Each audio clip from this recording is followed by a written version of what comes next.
राजस्थान के टोंक जिले में अति मनोरम और मन को लुभा देने वाली अरावली पर्वत श्रृंखला की प्राकृतिक छटा के मध्य आवा ग्राम में स्थित है श्री शांतिनाथ दिगंबर जैन सुदर्शनोदय अतिशय क्षेत्र। अपनी भव्यता और ऐतिहासिकता को संजोए हुए 12वीं शताब्दी का ये जिन तीर्थ लगभग 150 बीघा विशाल भूमि में फैला हुआ है और भारत के इतिहास में ये पहला ऐसा तीर्थ है जहाँ संत शिरोमणि आचार्य श्री विद्यासागर जी महाराज के परम प्रभावक शिष्य निध्यापक श्रमण मुनि पुंगव श्री सुधा सागर जी महाराज सत्संग के वर्ष 2011 के मंगल चातुर्मास में 400 मंगल कलशों की स्थापना एक साथ की गई थी। माना जाता है कि मंदिर जी की स्थापना कुंद मूल की आमना के अनुसार विक्रम संवत 1223 में एक गुफा मंदिर के रूप में की गई थी।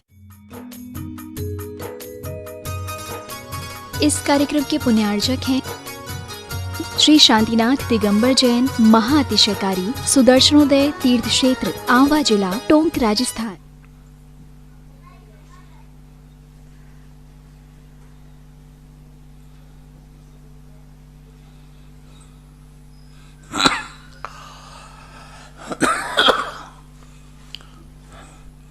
नमो अरिहन्तार्णं नमो सिद्धार्णं नमो आयर्यार्णं नमो वज्रयार्णं नमो लोये सर्वशाहुर्णं। पंच परमेष्ठी भगवान की आचार्य श्री गुरुवर कुंद महाराज के आचार्य श्री गुरुवर विद्यासागर महाराज की पूज्य निरापक श्रमण मुनि पुंगव श्री सुधा सागर जी महाराज की जय। राजस्थान की यह तीर्थ क्षेत्रों से भरी हुई भूमि जिसमें चांदखेड़ी तीर्थ क्षेत्र एक नया इतिहास रचने जा रहा है, वहाँ से यह जिज्ञासा समाधान पिपरी अशोकनगर से प्रथम प्रश्न के रूप में ब्रह्मचारिणी खुशबू दीदी द्वारा नमोस्तु भगवान। प्रथमान योग के ग्रंथों में पढ़ा है कि जिन्होंने भी स्त्री पर्याय का छेदन किया है उन्होंने घोर तप किया। क्योंकि वर्तमान में हीन संघनन है, घोर तप नहीं हो पाने के कारण से क्या स्त्री पर्याय का छेदन करना संभव है अथवा नहीं? परिणामों से घोर तप किया जा सकता है। व्यक्ति यदि अपने परिणामों को इच्छाओं का निरोध करे तो उससे बड़ा घोर तप क्या होगा। संघनन द्रव्य तपों के लिए चाहिए है, भाव तपों के लिए नहीं। यदि इच्छाओं पर जो व्यक्ति कंट्रोल कर लेता है सबसे बड़ा तप तो वही है। इसलिए आज हीन संघनन के साथ में भी हम इच्छाओं का निरोध करके अपने स्त्री पर्याय का विच्छेद किया जा सकता है। और से अमन जैन बागपत उत्तर प्रदेश से नमोस्तु महाराज जी, क्या हमें अपने पूर्वजों से मिले धंधे को आगे बढ़ाना चाहिए या अपनी पढ़ाई की तरफ बढ़ जाना चाहिए? जो धंधे व्यापार है पूर्वजों का वो करें कि पढ़ाई करें? ये फैसला तो आपको स्वयं करना है। मैंने तो मार्ग बता दिया, व्यक्तिगत समाधान में करता नहीं हूँ, सार्वजनिक नीति और न्याय बताए बिना रहता नहीं हूँ। आपका ये व्यक्तिगत प्रश्न है, इसलिए मैं इसका समाधान नहीं कर सकूँगा, क्योंकि हम पहले इसके समाधान कर चुके हैं उपदेश के रूप में। और उपदेश ने ऋषभदेव ने 80 कृषि वाणिज्य विद्या में कहीं नौकरी को रखा नहीं है, इसलिए और हम पहले बता भी चुके हैं। ऐसा तुम बुद्धि लगाओ कि तुम सेठ बनो। नौकर बनना एक अपने आप में कैसे परिणाम बन जाते हैं। भगवान से प्रार्थना करो कि हे भगवान, इन 2 रोटियों के लिए हमें किसी की नौकरी न करना पड़े, वह श्रेष्ठ होता है। बाकी व्यक्तिगत मामला होने से हम निर्णय नहीं दे सकेंगे। बांकल कटनी मध्य प्रदेश से संजय मोदी जी। नमोस्तु महाराज जी।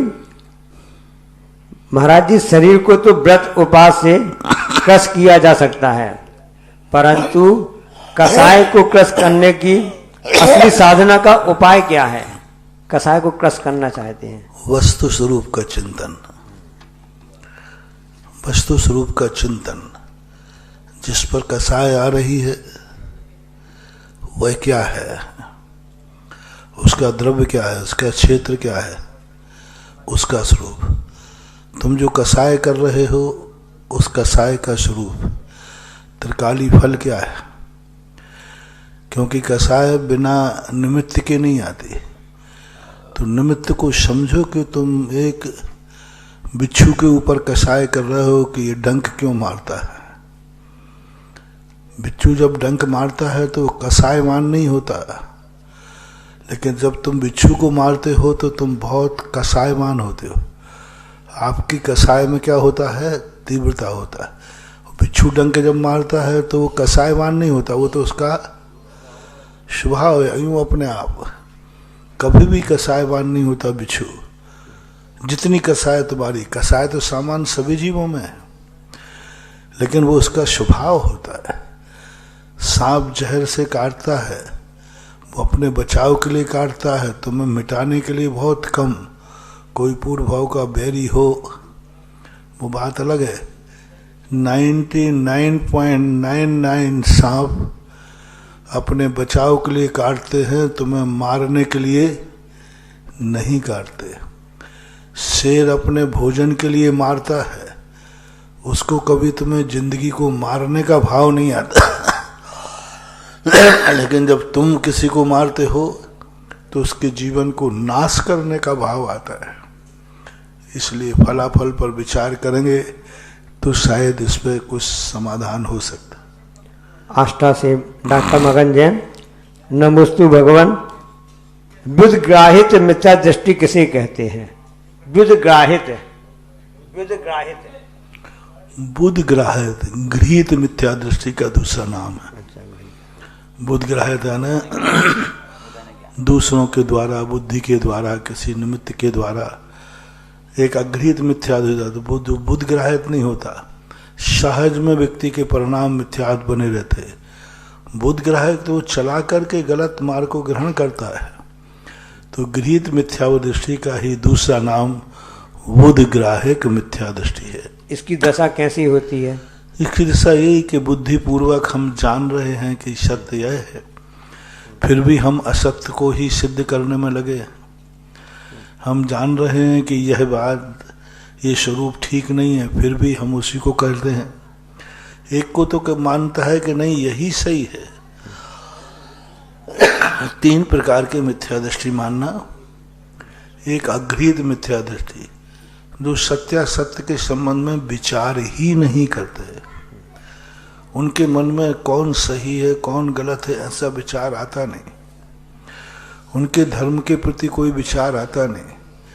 उनकी तो बस जिंदगी की आवश्यकताएं पूरी हो जाएं, उसी संबंध में सोचते हैं। गृहीत मिथ्या दृष्टि के 2 रूप होते हैं।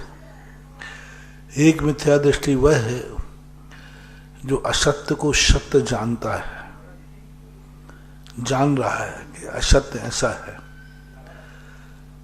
और असत्य को ही सत्य मानता भी है। जानता ही नहीं, जानता भी है, मानता भी है।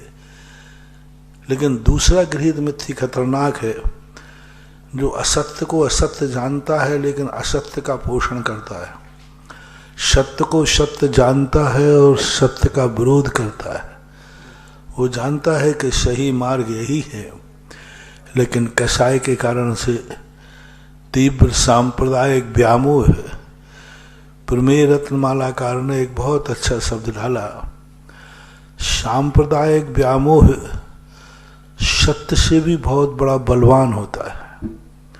सत्य से भी सब कुछ सही है, यही सही है, लेकिन सांप्रदायिक व्यामोह आ जाता है तो सत्य भी असत्य हो जाता है।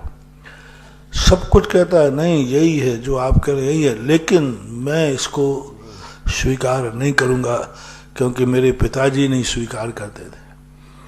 मेरे बाप दादों ने जब यही माना है तो मैं भी यही मानूंगा। जैसे वो तुम लोग मानते हो ना कहीं हाथे लगना पाते लगना कुल देवता आदियों के लिए, भाई गलती से मानते। बोले अब चाहे गलती हो चाहे सही हो, माँ बाप मानते आए तो हम तो मानेंगे, तो आप बताएं क्या यह सही है? बोले नहीं, 100% गलत है, लेकिन हम परंपरा नहीं तोड़ परंपरा शब्द हम परंपरा नहीं। इस परंपरा शब्द से ना जाने कितने जैनी मिथ्या दृष्टि बने हुए, कितने जैनी, हजारों लाखों जैनी जो जानते हैं कि जहां मैं धोख दे रहा हूं ना तो ये देव हैं, ना शास्त्र हैं, ना गुरु हैं, और इनमें कोई पूज्यता का लक्षण है ही नहीं, लेकिन परंपराएं हैं। आला पूज रहा है तो आला में अगरबत्ती लग रही है तो भाई इसमें है क्या? बोले महाराज हमें कुछ पता नहीं है, लेकिन दादाजी अगरबत्ती लगा रहे थे इसलिए मैं भी लगा रहा। लगती आ रही, पीढ़ियों से लगती आ रही, कुछ नहीं है, वो सब ऐसे ही चलता आ रहा है। तो ये कहलाते बुद्धि, बुद्ध गृहीत मिथ्या दृष्टि। तो साधु वर्ग ऐसे जगह पर जानकारी तो उनके चौके में आहार करने जा सकते हैं। आहारचर्या भिन्न है। हाँ, आहारचर्या को पूज्यवर बसुनंदी महाराज ने सम्यक और मिथ्यास से परे रखा। उन्होंने यही कहा कि वो आपके प्रति श्रद्धालु है कि नहीं, है। आपको वह गुरु मानता है या नहीं, आपको वो सत्य कहता है कि नहीं। यदि वो असत्य को भी स्वीकार करता है और आप सत्य को भी कर रहा है तो भी ये सब भेद गृहीत मिथ्या दृष्टि से आहार की चर्याओं के उल्लेख शास्त्रों में मिलते हैं, और वहाँ सम्यक दृष्टि मिथ्या दृष्टि का विशेष विकल्प नहीं। चरणान योग के अनुसार यदि सामान्य रूप से वह मानने वाला है कुल जाति से, आहार की चर्या में पूरे सभी शास्त्रकारों ने कुल को महत्व दिया। छठाकारों ने कहा शुकुल, वो आता है ना छठी ढाल के प्रारंभ में, षटकाय जीव नाहन को शब विधि द्रव हिंसा तरी रागादि भाव निवारते हिंसा न भावते अवतरी। ऐसा अंत में जाके जब पड़गान का आएगा तो उन्होंने शुकुल शब्द का प्रयोग किया। घर असन को ले हाँ, तब बड़ा ऐसे कुछ है। और आचार्यों ने भी जहां भी लिखा उन्होंने शुकुल लिखा। शुकुल क्या है? और उसमें देवशास्त्र गुरु को मानने वाला होना चाहिए, ये पक्का है। क्योंकि यदि धर्म विद्रोही हुआ तो कई बार मेरे पास आहार देने आते हैं, महाराज जी हम आपको आहार देने में क्या बाधा है, आप जो नियम दिलाओगे मैं ले लूंगा, जो नियम दिलाओगे रात्रि भोजन त्याग। मैंने कि मैं तुम्हारा कौन हूं? देखो घर में किसी को निमंत्रण दिया जाता है तो निमंत्रण में कोई ना कोई रिश्तेदारी तो होना चाहिए कि एरा खेरा को सबको बुला लेते। तो मैंने कहा भाई मैं तुम्हारा कौन हूं, बस इतना सा बता दो। साधु हूं तो मैं तो जगत का साधु, पशुओं का भी साधु। मुनि हूं तो मैं तुम्हारा कौन हूं, तुम्हारा शब्द बता दो, मैं तुम्हारा कौन हूं।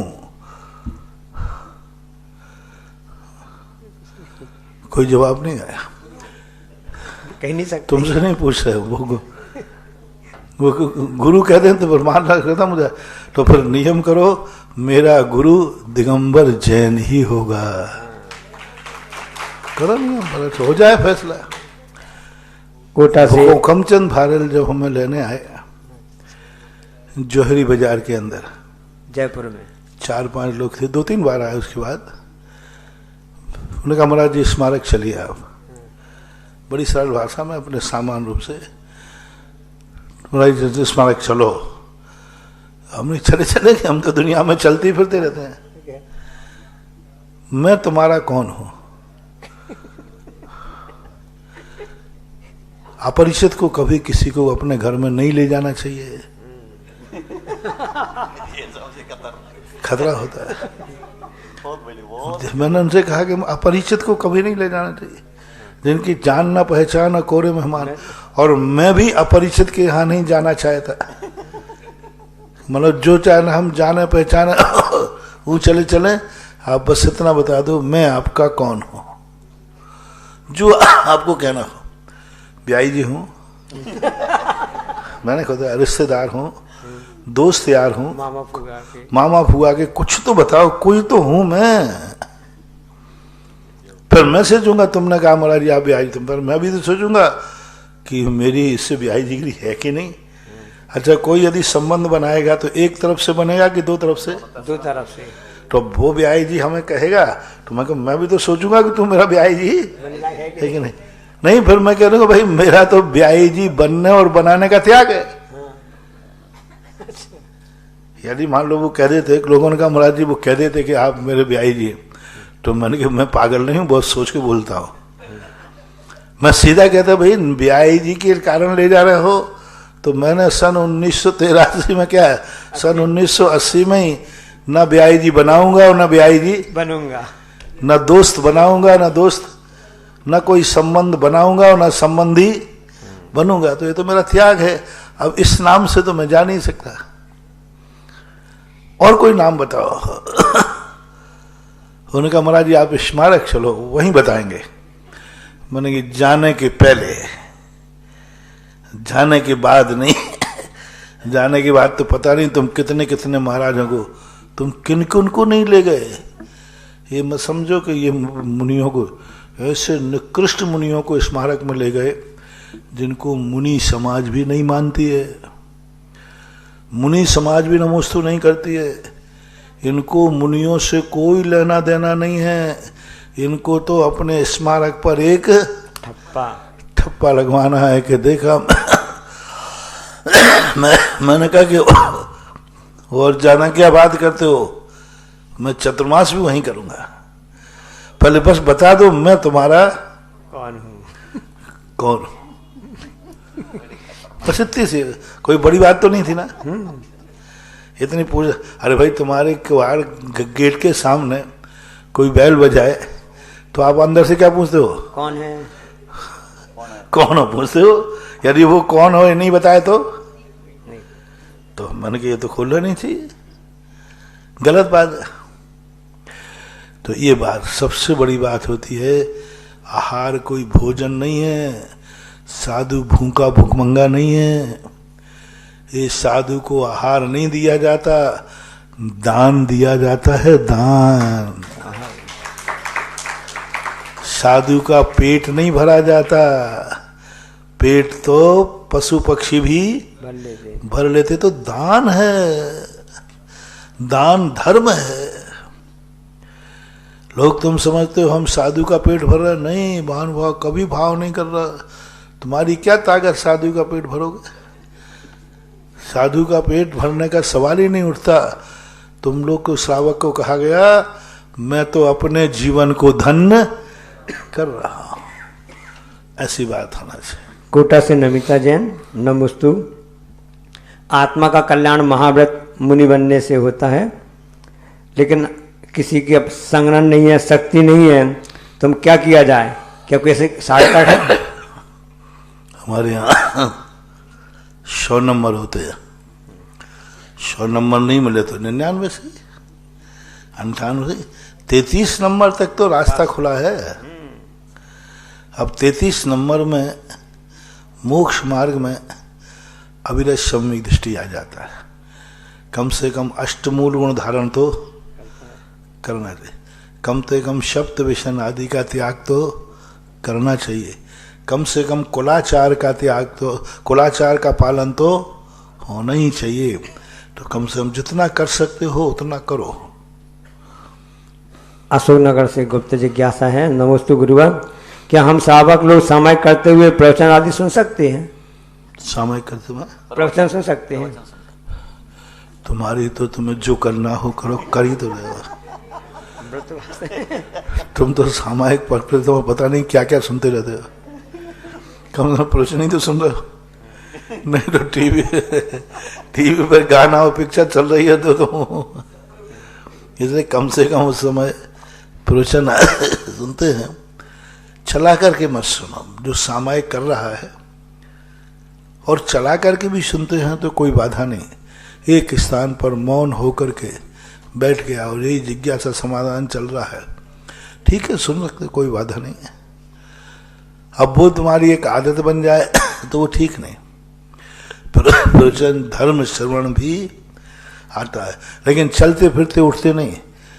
देखना, दो चीजें होती हैं। एक तो आपने मोबाइल आपके पास है, आपने रख दिया, टीवी चालू कर दिया, किससे? सामायिक के पहले, और आप समय बैठे बस एक स्थान पर बैठे, सब सुन रहे हैं।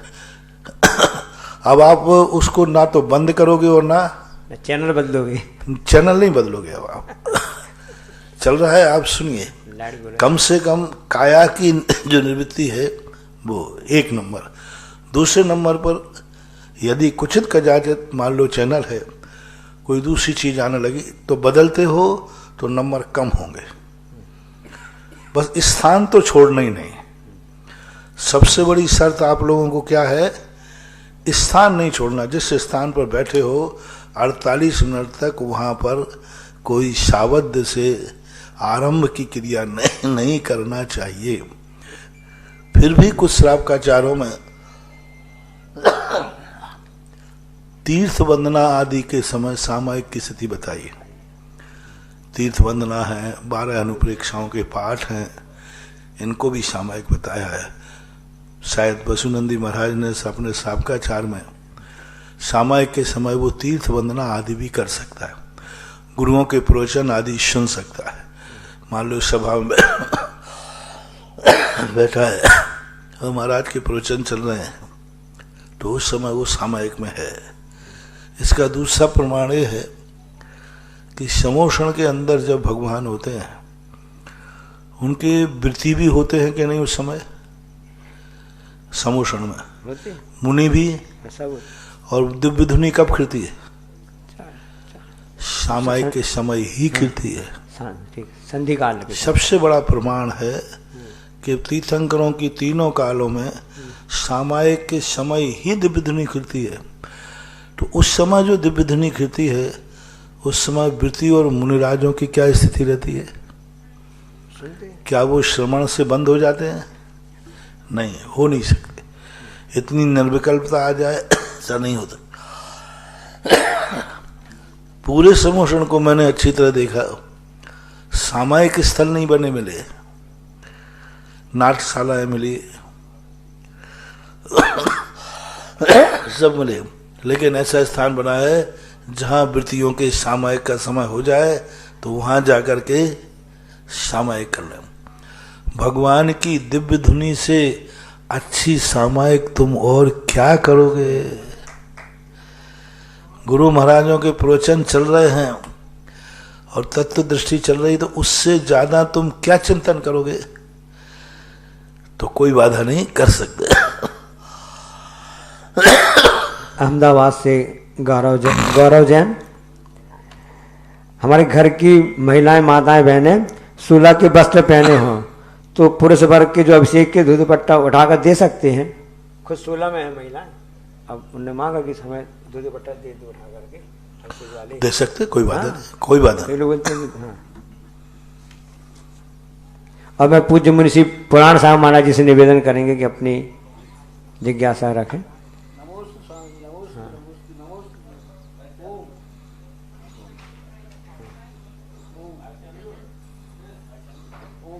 बटन ओम ओम नमोस्तु स्वामी जी, नमोस्तु। आचार्य श्री महाराज श्री, कई लोग बोलते हैं कि कोई अच्छा काम करो तो विघ्न तो आते ही हैं और कुछ परीक्षा भी होती है।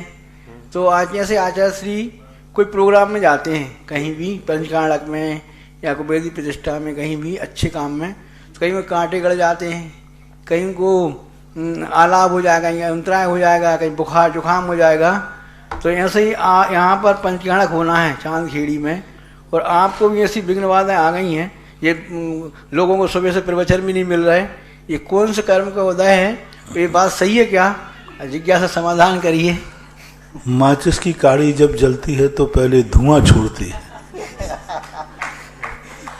और धुआं से लोग डर के भाग जाते हैं, तो ये ज्योति से वंचित रह जाते। जब भी दीपक जलाओ, माचिस जलाओ, पहले धुआं निकलता है, धुआं के बाद ज्योति निकलती है, तो ये शुभ लक्षण कहलाते हैं। ये धुआं है, निकल जाएगा जब तक ज्योति आ जाएगी 14 तारीख के पर। इसलिए आचार्य ने मुख वाणी लिखा ना, संघर्ष में जीवन का उपसंहार हर समय होता है। आपके प्रवचन नहीं मिल रहा है, कौन सा कर्म का होता है उनको? ये जरूर आपको के दानांतराय लाभांतराय कर्म का होता है। आपके तो मेरे अब मैं पूज्य मुनि श्री उत्तम सागर महाराज जी से निवेदन करेंगे कि अपनी जिज्ञासा रखने की महती कृपा करें। पूज्य मुनि श्री उत्तम सागर जी महाराज।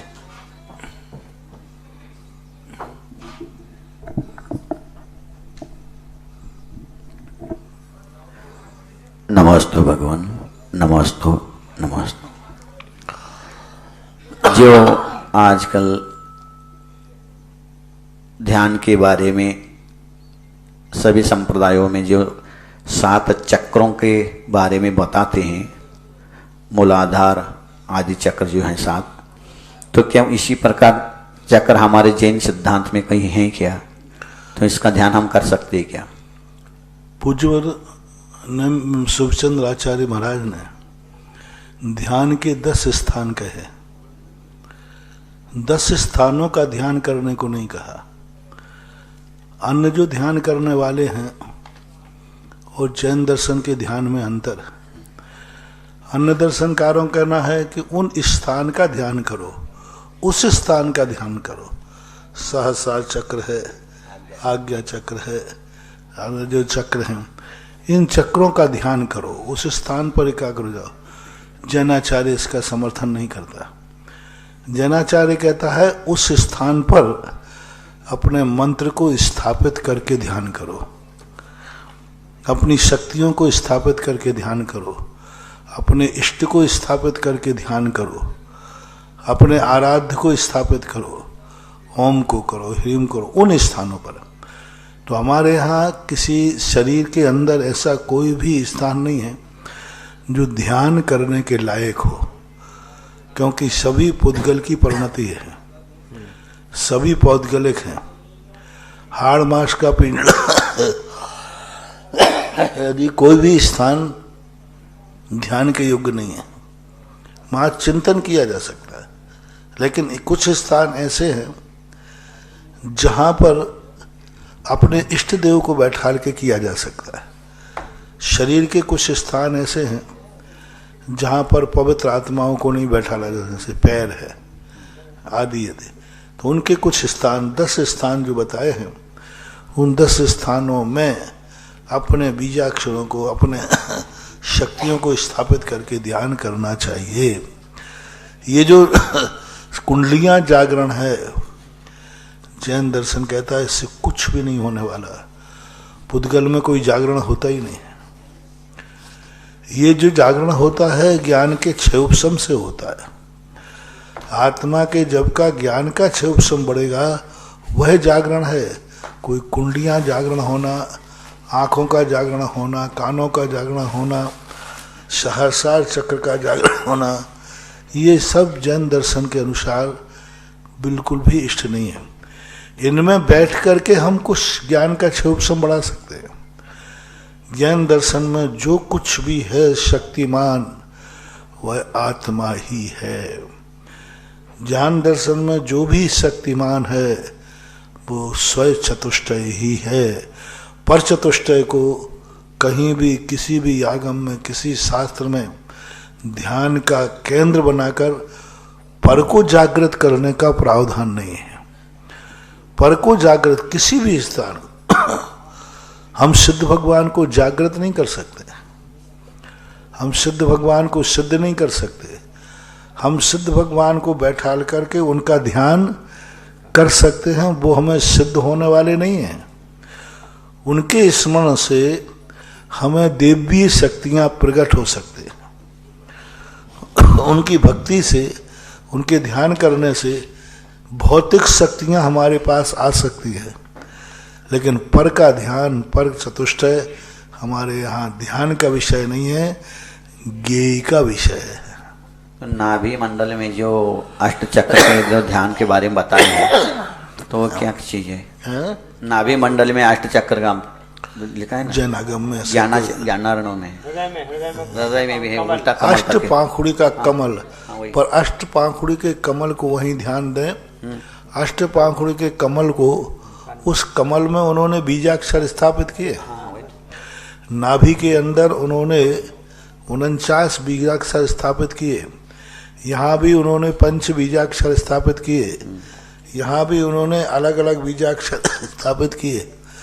अपन कमल बना सकते लेकिन उनमें स्थापित कौन करे? कमल की सिद्धि नहीं है, कमल पे विराजमान की सिद्धि है। और दुनिया कमल की सिद्धि कर रहा है, उस पर विराजमान कोई है ही नहीं। कुंडली जागरण करना कमल को सिद्ध करना है। और जैन दर्शन कहता है कमल क्या सिद्ध होगा? वो तो एक इंद्रिय है। कमल पर जो बैठा लोगे उसकी सिद्धि होती है, ऐसा माना। आप जैसे भी हैं सर्वश्रेष्ठ हैं। प्रभु द्वारा प्रदत्त अनुपम रचना अपने आप में सबसे उत्तम और अद्भुत है। इस अनुपम कृति को हम कैसे निखार सकते हैं, संवार सकते हैं, अपने आचरण को और चरित्र को शुद्धि के साथ में कैसे अपन पुण्य अर्जन कर सकते हैं, कैसे हम पुरुषार्थ करें, इन सब बातों का हमें समाधान मिलता है जिज्ञासा समाधान में। जिज्ञासा समाधान के प्रणेता निर्यापक श्रमण मुनि पुंगव श्री सुधा सागर जी महाराज सत्संग के पवित्र पावन चरणों में चंद्रोदय तीर्थ क्षेत्र पर विराजे हुए सभी भक्तों की ओर से, जिनवाणी सुधा कलश पर श्रवण कर रहे सभी भक्तों की ओर से तिरकाल बार नमोस्तु भगवन, नमोस्तु भगवन, नमोस्तु भगवन। प्रथम जिज्ञासा के लिए आमंत्रित हैं इस क्षेत्र के चंद्रोदय क्षेत्र के महामंत्री नरेश जी वेद साहब। पधारे नरेश जी वेद साहब। और तैयार रहेंगे ब्रह्मचारिणी सरिता दीदी। हेलो, मेरे आराध्य गुरुदेव के चरणों में नमोस्तु नमोस्तु नमोस्तु। महाराज जी, चंद्रोदय से पर 14 से 19 पंचकल्याण महोत्सव हो रहा है। 16 तारीख को जन्माभिषेक महोत्सव है।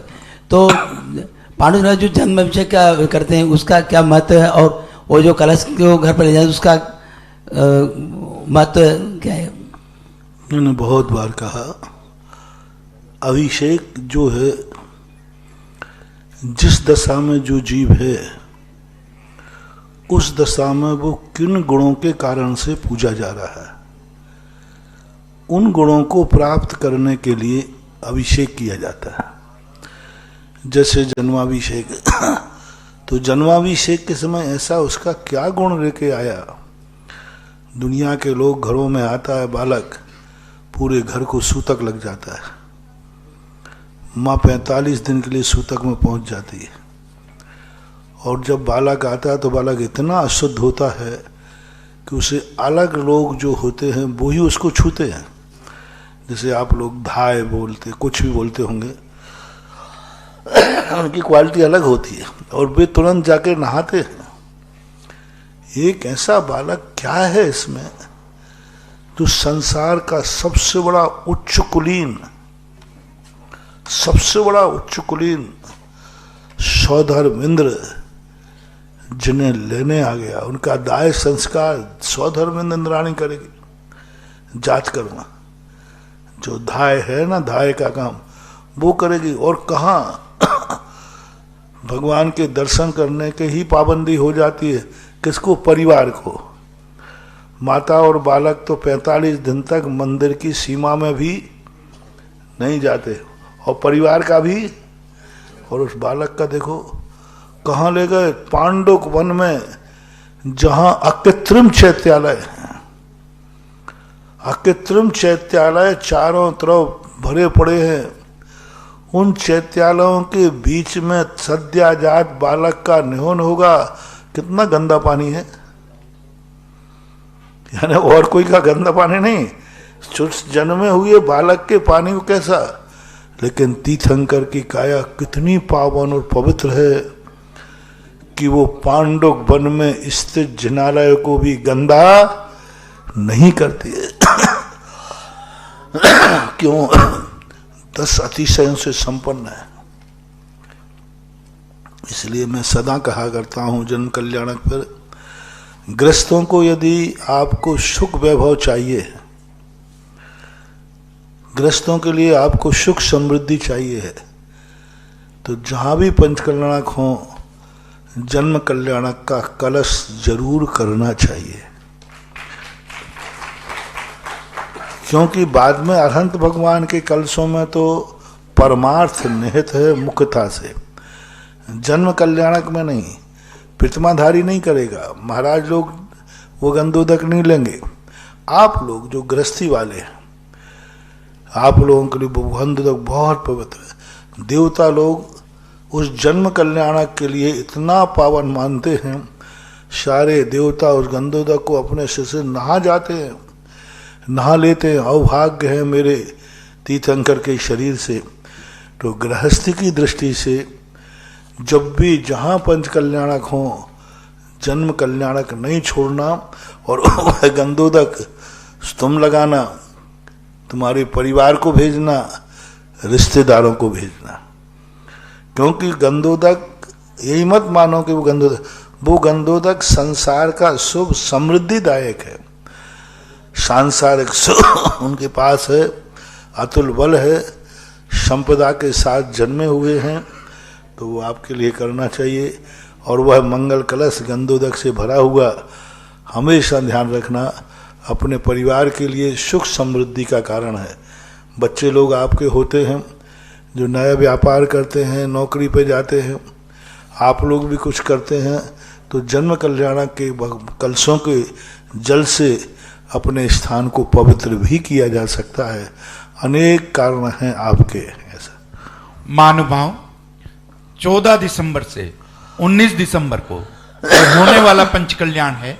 निर्यापक श्रमण मुनि पुंगव श्री सुधा सागर जी महाराज सत्संग के सानिध्य में आशीर्वाद में 16 दिसंबर को प्रातः जन कल्याण महोत्सव बड़ी धूमधाम से मनाया जाएगा।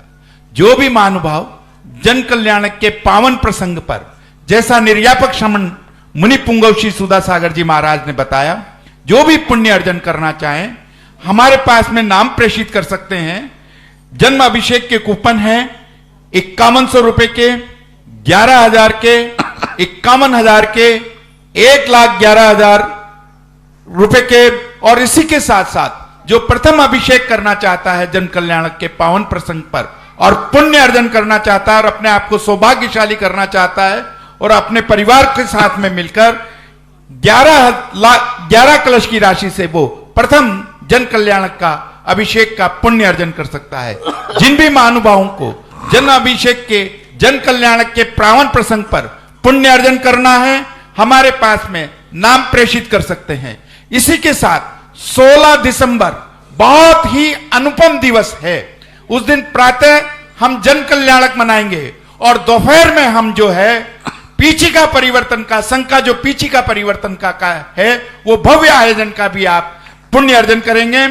जो भी महानुभाव पुनः निवेदन, जन कल्याणक के पावन प्रसंग पर पुण्य अर्जन करना चाहे हमारे पास में नाम प्रेषित कर सकते हैं। जिज्ञासा के लिए दीदी सरिता दीदी। हम सबके आराध्य पूज्य गुरुवर के चरणों में कोटिशर नमोस्तु नमोस्तु नमोस्तु। मुनिश्री, मेरी जिज्ञासा है कि कोई जैन धर्म का क्षेत्र, एक क्षेत्र मतलब नाम किसी के हैं, जमीन और व्यवस्था कोई संभालता है और उसमें दोनों ही कोई मेंटेनेंस नहीं करते, कोई विकास के मार्ग प्रशस्त नहीं करते। लेकिन अगर कोई श्रावक उसमें विकास के मार्ग खोजना चाहता है तो इसके लिए वो जो व्यक्ति हैं जो चाहते विकास, तो उसके लिए क्या पुरुषार्थ करें? कृपया जिज्ञासा का समाधान कीजिए। पहली बात तो धर्म कार्य जो है कभी भी उस पर अपनी बपोती नहीं समझना चाहिए, अपना अधिकार नहीं समझना चाहिए। यदि अपन से नहीं बनता है तो समाज के सामने रख देना चाहिए कि भाई मेरे से ये कार्य नहीं होता है। हम पदों पर बैठ जाते हैं, कमेटी अपने कब्जों में ले लेती है। अब कानून के अनुसार तो दूसरा काम कर नहीं सकता, करने आए तो उसको एक ही शब्द कह देंगे, तुम कौन हो। कर नहीं सकता, कानून है, कानून के सामने अपन कुछ बोल नहीं पाएंगे। क्योंकि अंग्रेजों ने ऐसी नीति बना दी कि आजकल भक्त लोग तो पीछे हटना पड़ते हैं और जो बदमाश लोग होते हैं वो कब्जा करके बैठ जाते हैं। कई क्षेत्रों पर देखा, काम बिल्कुल नहीं करते, कुछ नहीं, मिटने दो, बर्बाद हो रहे, ये खुद बर्बाद हो जाएंगे। धर्म कार्य में यदि अपने कब्जे में है और यदि हम उसका विकास नहीं कर पा रहे हैं तो यहाँ मिनटों का पाप लगता है, दिनों का नहीं है। धर्म क्षेत्र में किसी भी कार्य, यदि आपने मीटिंग में कोई बात कही, कोई कार्य किया और आपने अच्छा कार्य था और आपने बिंग डाल दिया, देखें कैसे करता है मेरे बिना। और यदि वो 24 घंटे रुका गया तो आप इसी से अंदाज लगा लेना 22 मिनट का बिघ्न अंजना ने डाला था, 24 घंटे में कितने मिनट हो गए? 22 मिनट का 22 वर्ष, तो 24 घंटे का। और तुम तो जो विघ्न डालते हो वो घंटों और दिनों का नहीं, महीनों और सालों भी निकल जाएगा। क्या होगा बाद में जब कर्म के उदय आएंगे? रोगे महाराज, हम किसी भी कार्य में हाथ डालते हैं, सब में फैल हो रहे, कोई हमें 2 रुपया देने को तैयार नहीं, जितना कर्जा लिया वो चुकाया नहीं जाता।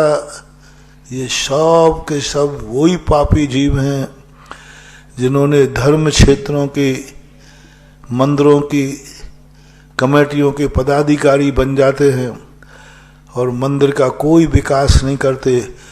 नहीं करें इसमें कोई बाधा नहीं, दूसरों को भी करने नहीं देते। बहुत बहुत ऐसा बंद होगा, कोई हाथ पे सोने की मुहर बरखेगा तो वो भी क्या बन जाएगी? अंगारा बन जाएगी। मेरा संसार के सभी महानुभाव से कहना है, धर्म क्षेत्र में जो तुम्हारे से नहीं बनता है, समाज को बुलाइए कि ये साहब मेरी ना तो शक्ति है ना मेरी इतनी योग्यता है, मैं यह कार्य नहीं कर पाऊंगा। जिसको भी करना हो, ये चाबी है, ये मंदिर है, आप लोग संभालें, हमारा जो सहयोग बनेगा हम देंगे।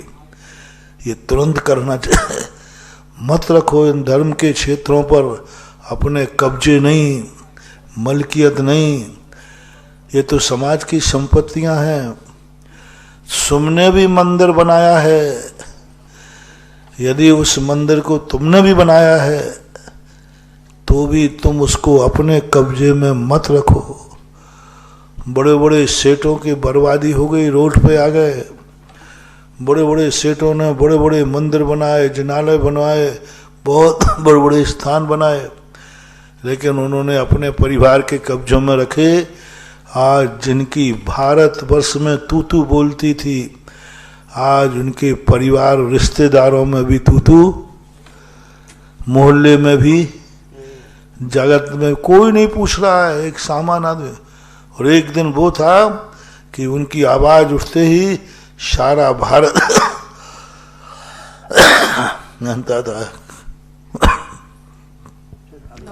मेरा दुश्मन भी हो तो भी धार्मिक क्षेत्रों पर स्वयं के बनाए हुए मंदिर हों, नसिया हों, जो कुछ भी हैं, समाज के सामने सौंप दो, भैया मेरे से नहीं बनता है, लेकिन उस पर विघ्न मत डालो, रुकावट मत डालो। परविंदर कुमार जैन गुड़गांवा और संचिता जैन सिरोज तैयार रहेंगे। आज देवादिदेव श्री आदिनाथ भगवान, मूल नायक भगवान का शांति धारा का पुण्य अर्जन किया था। श्री कमलेश कुमार निर्मला जी जैन सब परिवार दिल्ली, योशी सुपुत्री भावना आशीष गुड़गांवा, कियान सुपुत्र दीपाली अनुराग सिंगापुर 2 कलश 11 श्रीफल की राशि से। दूसरा पुण्य अर्जन किया था श्री सौराज जैन, प्रॉमिस नीलम, प्रीतेश जैन, आबास, निशा नक्श आदि जैन सागर ने 1 कलश 11 श्रीफल की राशि से। सभी के पुण्य की बहुत बहुत अनुमोदना। आज Shri doctor Kamlesh Kumar ji, doctor Nirmala ji Jain, Yoshi Jain, पुत्री भावना आशीष जैन, कियान दीपाली अनुराग जैन, सफरगंज दिल्ली वालों ने, जिन्होंने शांति धारा का भी पुण्य अर्जन करा था, यहां पर निर्वाण कांड की 3 प्रतिमाओं का और एक वेदी का पुण्य अर्जन किया है 15 कलश की राशि से। उनके पुण्य की बहुत बहुत अनुमोदना। पधारे गुरु चरणों में श्रीफल भेंट करके आशीर्वाद प्राप्त करें। और निशा जी और उर्मिला जी विद्युत प्रभा जैन पहुंचे, हमारे महामंत्री जी पहुंचे, इनका अभिनंदन करें। और इसी के साथ आपने तपोदय तीर्थ बिजोलिया में बनने वाले अनुपम नंदीश्वर द्वीप में एक जिनालय दान करने की भावना व्यक्त की है 25 कलश की राशि से। डॉक्टर कमलेश कुमार जी, डॉक्टर निर्मला जी का बहुत बहुत उनके पुण्य की अनुमोदना। पधारे हमारे महामंत्री जी आनंद जी ठोरा साहब। देखो ये इतने हर्षित हैं, इन्होंने बड़ी पवित्र भावना करके बड़े बाबा, विश्व के सबसे बड़े बाबा पारसनाथ भगवान के ऊपर विश्व का सबसे बड़ा छत्र चढ़ाया था। विगत बार हम चौलेश्वर में थे और इतना विश्व में अभी इतना बड़ा छत्र नहीं है और भगवान भी इतने बड़े नहीं है। उस समय इनका एक आशीर्वाद लिया इन्होंने, महाराज जी इतना बड़ा संकल्प कर लिया है हमने, इतना बड़ा छत्र चढ़ाने का आशीर्वाद दो मैं पूरा कर सकूं। मैंने कही अभी तो ये मंगलाचरण है, शुरुआत है। और आज देखो इनके भाव देखो, छत तो चढ़ाई चुके, नंदीश्वर द्वीप, यहाँ भी जिनेंद्र भगवान की मूर्तियों का, ऐसी बात नहीं, सच्चे हृदय से दिया हुआ दान। बीज, बरगद के बीज का जो बीज होता है ना, छोटा होता है, लेकिन भावना से दिया जाए तो बरगद के पेड़ के समान फलता है। और अच्छे बड़े कार्य करो, मेरा आशीर्वाद। आपने यहाँ पर 51 श्रीफल की राशि से असीम कालीन भक्तामर विधान का भी पुण्य अर्जन किया है। और इसी के साथ में शशि जैन, प्रेमचंद जी जैन, अंजुली जैन, सुधांशु जैन, किया जैन, सपरिवार आनंद गुजरात ने भी असीम कालीन भक्तामर विधान का पुण्य अर्जन किया है। जो भी महानुभाव देवादिदेव श्री आदिनाथ भगवान के समक्ष असीम कालीन भक्तामर विधान का पुण्य अर्जन करना चाहे, हमारे पास नाम प्रेषित कर सकते हैं 51,000 रुपए की राशि से, जिसमें प्रतिवर्ष चांदी का सिक्का और नंदिया स्थापित किए जाएंगे, जो अगले वर्ष आपको समर्पित किए जाएंगे।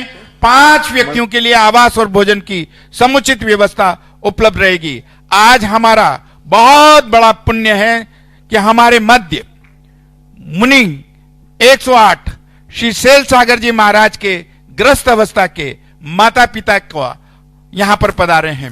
हमारा पुण्य है कि आपके दर्शन लाभ हमें मिल रहे हैं।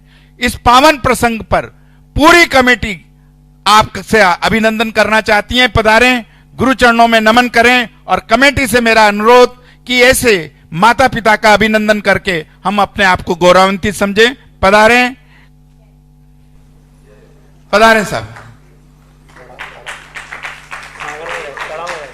जिज्ञासा के लिए करें, आप जिज्ञासा करें।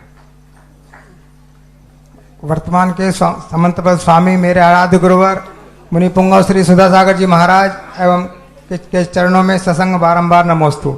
भगवान, मेरी जिज्ञासा है कि भगवान के शमो शरण में अष्टम भूमि तक श्री मंडप भूमि में भव्य जीव ही जाते हैं, तो वहाँ पर जो जीव जाते हैं तो क्या सभी को भगवान के दर्शन करने से सम्यक दर्शन की, छायक सम्यक दर्शन की प्राप्ति हो जाती है?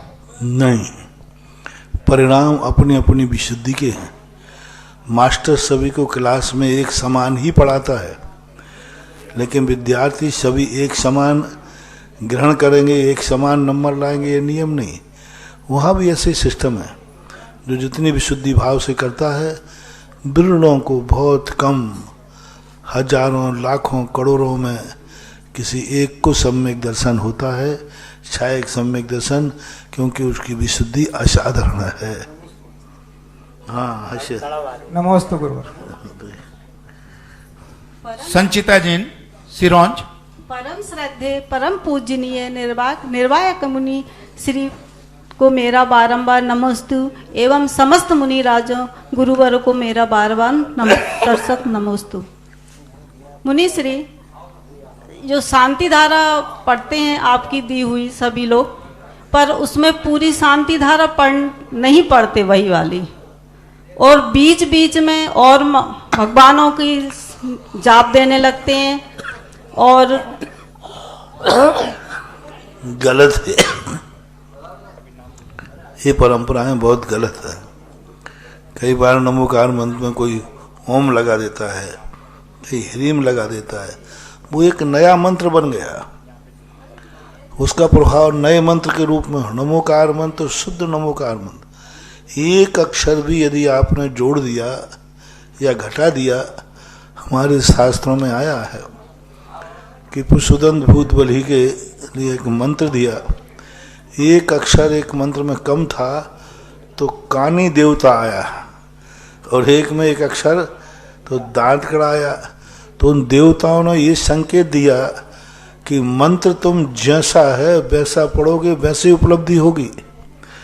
इसलिए शांति धारा पाठ आदि भक्तांबर पाठ करते लोग। अब भक्तांबर का तो करेंगे, एक पाठ श्लोक पढ़ दिया और फिर लगे संगीत करने, भक्त भक्त मस्त मस्त, क्या पता नहीं क्या क्या करते हैं। महाराज जी शांति धारा में भी बोलते हैं उद्भूत हाँ, भीषण। सुनो सुनो। तो इस प्रकार से भक्तांबर पाठ नहीं कहलाएगा। फिर आप कहो भक्तांबर सांस्कृतिक कार्यक्रम, उसका नाम क्या रखो, भक्तांबर सांस्कृतिक कार्यक्रम। फिर आप कुछ भी पढ़ते रहो, कोई बात नहीं, आपका नाम ही। लेकिन भक्तांबर पाठ है और 108 दीप प्रज्वलन आप कर रहे हो, दीप जल रहा है और तुम ऐसे ऐसे भजन पढ़ रहे हो फिल्मी गानों के, आप यहाँ वहाँ के भजन पढ़ रहे हो, नाच कर रहे हो, गा रहे हो, ये पाठ नहीं है। शांत चित्त होकर के जब पाठ करो तब, मैं ये नहीं कह रहा हूं कि तुम नहीं कर सकते, उसका नाम बदल दो। जब रिद्धि सिद्धि मंत्रों के साथ आप 148 काव्य पढ़ रहे हो, उस समय कुछ नहीं है, आप सीधा भक्तांबर पढ़िए, दीप पूजन करिए, और पूरा भक्तांबर होने के बाद फिर आप जो चाहे वो करें, कोई आपत्ति नहीं। आरती में नाचो, जयमाला में नाचो। तो ये बहुत गलत परंपरा चल रही है। पूजाएं होती हैं, मूल पूजा तो गायब हो जाती है और पता नहीं कहाँ की भजन आ जाते हैं, लोग मांगे करते हैं। तो ये गलत परंपराएं हैं। आगे पीछे नाचना अलग चीज है और एक फैशन बन गया है। मूल पंक्ति तो अभी रखी है, बाहर वो द्रव्य भी मक्खियां फैल रही हैं, हाँ, बिखराते हैं। और गाने वाले को भी भजन में गाने में ज्यादा रस आ रहा है। क्यों? उसमें नाच गान होता है ना, और अर्थ गाना में है, भजन में है या उस पंक्तियों में है? पंक्तियां पहले पूरा भजन अपनी पूजा करो। कोई एक आध लाइन किसी लय को बैठाने में करना पड़ती है, तर्ज जिसे बोलते हैं, वो बात अलग है। लेकिन ऐसा शांति धारा में कुछ ईसा मीसा मसीहा आदि ये सब जो जोड़ रहे हैं, तो इनके चमत्कार नहीं हो रहे। आप देख लो, आप तो सबसे ज्यादा देख लो, यहाँ पर जो शांति धारा है उसमें ना मैं एक अक्षर घटाता हूँ ना एक अक्षर बढ़ाता हूँ। तो उसका अतिशय देख लो, आज चमत्कार देख लो। ये जो शुद्ध शांति धारा कर रहे हैं, जितने संसार में शांति धाराएं हो रही हैं, जो अष्टप्रातिहारी की, कहीं किसी की कहीं किसी की, क्योंकि जब कोई अच्छा असली माल आता है तो बाजार में नकली माल जरूर आता है। उनके चमत्कार देख लीजिए, और शुद्ध शांति धारा जो है उसके चमत्कार देख लीजिए। क्यों पढ़ती है हमें ये समझ में नहीं आता। जैसा है वैसा ही पढ़िए, उसमें कोई अशुद्धि है नहीं। अपनी कुछ जितनी शांति धारा है, अभी मेरे सामने ये अष्टप्रातिहार वाली शांति धारा बनी, मैंने पंडित को खूब कहा, क्यों पंडित जी ये गड़बड़ कर रहे हो, क्यों? आप बताओ, वो शांति धारा के नहीं, शांति हवन के मंत्र थे वो। शांति हवन के मंत्र थे, सज जाता है, बच जाता है सब, और वे जाकर शांति धारा में रख दिए। कोई प्रभाव नहीं पड़ रहा उनका, कोई परसेंटेज, वो तो काकतालीय न्याय से पड़ जाए। मूल शांति धारा ही श्रेष्ठ है। एक अक्षर जोड़ो मत, घटाओ मत। 14 दिसंबर से 19 दिसंबर के मध्य होने वाले पंच कल्याण के अंदर चंद्रोदय तीर्थ क्षेत्र के महामंत्री श्रीमान नरेश जी वेद, निशा जी वेद, परिवारजनों ने अतिवीर, पल्लवी, अतिशी, पलक अतिथि जैन आर्यवर्त वेद परिवार ने पुण्य अर्जन किया है महायज्ञ नायक बनने का। पधारे परिवारजन और गुरु चरणों में श्रीफल भेंट करके आशीर्वाद प्राप्त करें। कमेटी के अध्यक्ष जी से, कोषाध्यक्ष जी से, आनंद जी से निवेदन कि हाँ ऐसे हमारे महायज्ञ नायक नरेश जी वेद, निशा जी वेद का करतल ध्वनि से अभिवादन करें, स्वागत करें। इसी के साथ में परविंदर कुमार जी जैन गुड़गांव वालों ने और अरुणा जी जैन ने निर्माण कांड की जो मूर्तियां स्थापित होने वाली है उसमें एक मूर्ति का पुण्य अर्जन किया है 5 कलश की राशि से। बहुत बहुत उनके पुण्य की अनुमोदना। पधारे गुरु चरणों में श्रीफल कट के आशीर्वाद प्राप्त। ज्यादा मूर्ति मत लेना, गिनती रखना वकील साहब, शायद 4 या 5 ही रह गई हैं बस, है ना? 4 है महाराज जी, बल्कि अब 3 ही रह गए। हाँ, और एक मूर्ति का अभी नाम आया है, नरेश जी जैन कोटा वालों ने ये पुण्य अर्जन किया है। अब 3 लगे, क्योंकि एक भी ज्यादा हो जाएगी तो रखूंगा कहाँ, मुझे चिंता है। लेटे रहा बाबा का खजाना।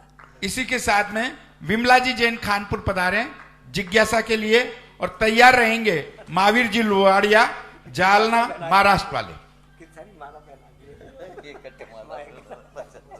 शीघ्रता से करें, माइक दें साहब।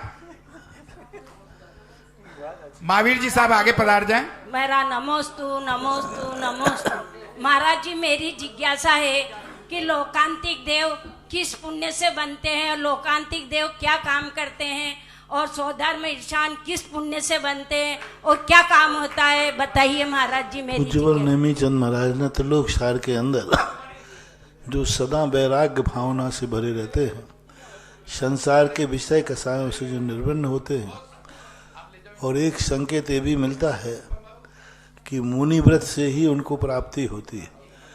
कुंद कुंद भगवान ने अष्टपावण के अंदर एक संकेत दिया, ले लोयत्तम चा अज्जवि त्रिगण सिद्धा लहदी देवत्तम इंदत्तम लोयत्तम चा। तो मुझे लगता है कि वे महामुनिराज जो निरंतर 12 भावना, वैराग्य भावना, संसार शरीर भोगों से निर्वृत्त रहते हैं, उनको बनना चाहिए। स्पष्ट रूप से ऐसा नहीं मिला कि मुनि ही बनते हैं, लेकिन जो परिभाषा दी है वो मुनियों में घटित होती है। सिंगई सुनील जैन, 12 शिवानी, श्रीमती संगीता जैन, शांता कुमार जैन टंडा, पूर्वी जैन वरासनगी समस्त परिवार ने पुण्य अर्जन किया है असीम कालीन भक्तामर विधान का। पधारे गुरु चरणों में श्रीफल भेंट करके आशीर्वाद प्राप्त करें। महावीर जी लुवाड़िया साहब, महाराज जी आप जो है एक डाक टिकट का जो है विमोचन जो हुआ था उसका भी एक फोल्डर आपके समक्ष लेके आए हैं। पहले आप जिज्ञासा कर दें, बाद में आप जो है फोल्डर समर्पित। नमस्तु नमस्तु नमस्तु महाराज जी, जालना समाज की ओर से नमस्ते। पहले करा दे जिज्ञासा, करा दो, फिर टाइम हो जाएगा। पहले करा दो, पहले विमोचन करा दो, विमोचन समर्पित करा दें। परम पूजा अगली जिज्ञासा के लिए आचार्य महाराज के 50वें आचार्य पदारोहण समारोह पर भारत में अनेक स्थानों पर ये भारतीय डाक विभाग ने यहाँ पर डाक टिकट निकाले जगह जगह अपने श्रद्धेय के प्रति, अपने श्रद्धेय को ऐतिहासिक और स्वर्णांकित सर्वत्र करने का जो भाव आता है, यह एक अपने गुरु के प्रति बहुत बड़ी श्रद्धा भक्ति कहलाती है। ये कहाँ से है? जालना महाराष्ट्र। जालना महाराष्ट्र वालों ने यह टिकट निकाला। सबके लिए आशीर्वाद। ऐसा आगे बोले। हाँ, कोई संकल्प? आज जो है पंच बीजाक्षर रीम शिलाओं का भूगर्भ विस्तार में पुण्य अर्जन किया है श्री चमेली बाई सर्राफ, नेमीचंद जी जैन, राकेश कुमार सर्राफ, किमलाशा 5 शिलाओं का, श्री नवीन कुमार जी जैन, श्रीमती तेज कंवर, नितिन बीना, विपिन रिया कुमारी नेहल, अतिशय कुमारी लब्धि जैन डूंगरवाल परिवार, गरोट मंसूर 5 शिलाओं का, श्री विमल कुमार जी, उषा बिलानी, विनीत कुमार, आभा जैन, तनिषा बिलानी, पुनीत कुमार, निधि, कनिष्का, कार्तिक, अंकुर कॉलोनी, मकरोनिया सागर ने 5 शिलाओं का पुण्य अर्जन किया है। सभी के पुण्य की बहुत बहुत अनुमोदना। नमस्तु महाराज जी, नमस्तु नमस्तु। जालना समाज की ओर से नमस्तु। महाराज जी, स्वर्ण महोत्सव निमित्त जो स्पेशल कवर का विमोचन हुआ है, तो आपके आशीर्वाद से वो संपन्न हुआ है। और इसी उपलक्ष्य में जालना समाज भक्तांबर विधान 360 दिन वर्ष भर करना चाहती है, तो उसमें हम किस तरह की विशुद्धता बढ़ाए और उसको कैसे सानंद संपन्न करें, इसके लिए मार्गदर्शन करें महाराज। दक्षिण में महाराज से जब भी कोई भक्ति का प्रसंग आता है तो मैं बहुत गदगद हो जाता, क्योंकि वहाँ विवेकहीन क्रियाएं ज़्यादा हैं। विवेकहीन आने भक्तों को आता ही नहीं भक्ति करना। वहाँ जो मंदिरों के मठाधीश होते हैं, उपाध्याय, वो ही सब कुछ करते भगवान का कहेंगे। तो आप लोग इस प्रकार के भक्तांबर विधान का, विधान कह रहे ना, विधान बहुत बड़ा कार्य कर रहे हो, बहुत बड़ा। महाराष्ट्र में करो, सारे भारत के लोग महाराष्ट्र में इस प्रकार की अनुमोदना करें, 365 नाम बनाओ और ऐसी राशि फिक्स कर लो, क्योंकि वहाँ तो ज़्यादा भोजन की नहीं रहने की व्यवस्था देना पड़ेगी। वहाँ की समाज भी अच्छी होगी। हाँ, वहाँ की समाज ही पूरा कर रही है और 365 तो नाम आ गए वहाँ तो ना तुम्हें भोजन व्यवस्था, आवाज 365 बहुत अच्छे। तो वहाँ 2 कलश स्थापित करना, एक में चांदी का नंद्यावर्त और एक में चांदी की मुद्रा। यहाँ से ले जाना, एक टोल भाई इनको दे देना है। नमस्ते महाराज जी, नमस्ते नमस्ते। पैसा मत मांगना, दे देना। नहीं, दे देंगे महाराज जी। हाँ, एक पैकेट दे दो और उसको सैंपल के लिए, और ले जा करके और बढ़िया करो, बहुत भक्ति भाव से मंदिरों में अभिषेक के बाद पूजन, और जिन मंदिरों में विधान होते हैं वे मंदिर देखना तुम लोग, 6 महीने के अंदर ही अंदर वो मंदिर में इतनी एनर्जी हो जाएगी कि अतिशय के नाम से बरसेगा। इसलिए बहुत अच्छा 2 रिद्धि सिद्धि कलश स्थापित करना, एक में नंद्यावर डालना, एक में सिक्का डाल, जिसकी तरफ से विधान हो वो ये 2 चीज़ें डालेगा, और डाल करके वो वही साल भर रहेंगे। अगली साल को जब वो तारीख आए, तारीख किसी की बदलना नहीं। मान लो आज 1 तारीख है तो उसकी हमेशा 1 तारीख ही रहेगी, वही रखना, तारीख बदलना नहीं। वो तारीख आपको सिद्ध हो जाएगी, वो तारीख आपको सिद्ध हो जाएगी। उसी तारीख में आप लोग उसको अगली साल वो सिक्का जब देना जब वो नया डाले, नहीं तो लेके चला जाए। जब नया सिक्का डाल दे, पुराना सिक्का उनको भेंट करना। उसके लिए आपने जो राशि निश्चित की हो वो राशि ध्रुव फंड में डालना, और ध्रुव फंड में डाल करके उसके ब्याज आदि से पूजन सामग्री आदि आप लोग सब करें। महाराष्ट्र वालों में ये भाव आया है, उत्तर भारत में 100 स्थानों के विधान और महाराष्ट्र दक्षिण में 1 विधान बराबर होता है, क्योंकि वहाँ ऐसे उपदेश देने वाले नहीं हैं। क्रिया कांड, देवी देवताओं की पूजाएं, रागी देसी देवताओं की पूजा में लगे हुए हैं। और संसार में देखो सबसे ज़्यादा दरिद्रता तमिलनाडु, महाराष्ट्र, कर्नाटक में। आप ही बताओ कितनी परेशानियां हैं, गरीबी, बहुत गरीबी।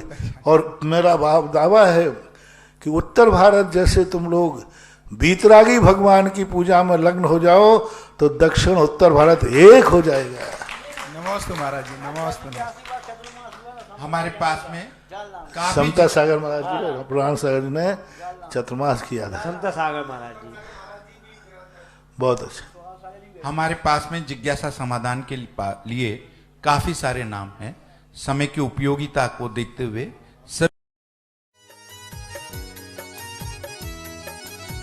इस कार्यक्रम के पुण्यार्जक थे श्री शांतिनाथ दिगंबर जैन महाअतिशयकारी सुदर्शनोदय तीर्थ क्षेत्र, आंवला जिला, टोंक, राजस्थान।